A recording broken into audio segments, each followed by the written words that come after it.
Hello everyone, পূজা বৈদ্য official চ্যানেলে সবাইকে স্বাগত।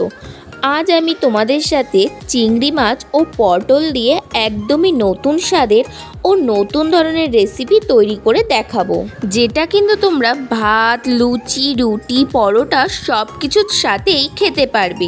খুব সহজেই তোমরা এই রেসিপিটা বাড়িতেই তৈরি করতে পারবে অল্প কিছু উপকরণ দিয়ে।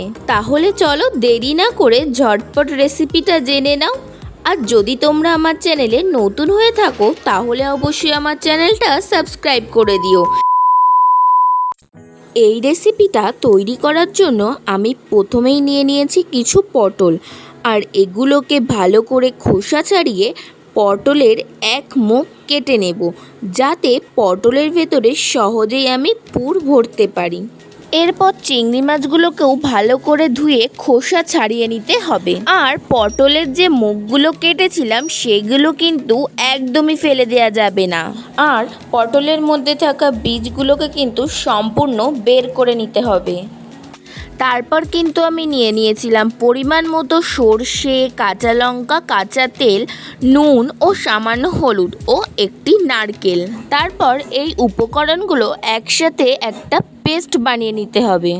তারপর ওই চিংড়ি মাছের মধ্যে পেস্ট করা নারকেল বাটা, সর্ষে বাটা, কাঁচা লঙ্কা বাটা, সামান্য নুন ও হলুদ দিয়ে ভালো করে মিশিয়ে নিতে হবে। তারপর একে একে ওই মিশিয়ে রাখা চিংড়ি মাছ সহ মিশ্রণটা পটলের মধ্যে ভরে দিতে হবে। অন্যদিকে একটা বাটিতে সামান্য পরিমাণ আটা নিয়ে সেটা মেখে ভালো করে পটলের মুখগুলোকে বন্দি করে দিতে হবে, যাতে ভেতরের থেকে কিছু বাইরে বেরিয়ে না আসতে পারে। তারপর গ্যাসে একটা কড়াই বা প্যানে করে তেল গরম করে নিতে হবে।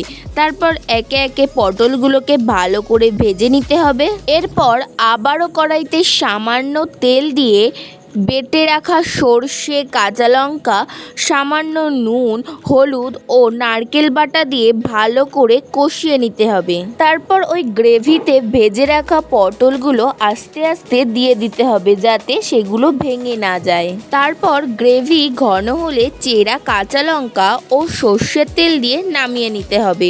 ব্যাস, তাহলেই তৈরি হয়ে যাবে এই সুন্দর রেসিপিটি। তাহলে আর দেরি না করে তোমরাও বাড়িতে ট্রাই করেই ফেলো এই অল্প সময়ে অল্প খরচে এই সুন্দর রেসিপিটি। নারকেলের চিংড়ি দিয়ে তৈরি রেসিপিটা আমার সম্পূর্ণ তৈরি পরিবেশন করার জন্য। তাহলে তৈরি হয়ে গেল এই সুন্দর স্বাদের রেসিপি।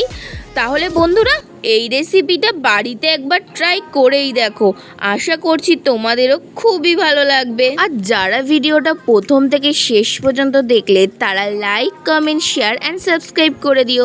তাহলে আজ আসি বন্ধুরা, আবারও দেখা হবে অন্য কোনো দিন অন্য কোনো সুন্দর রেসিপি নিয়ে। টাটা সবাইকে।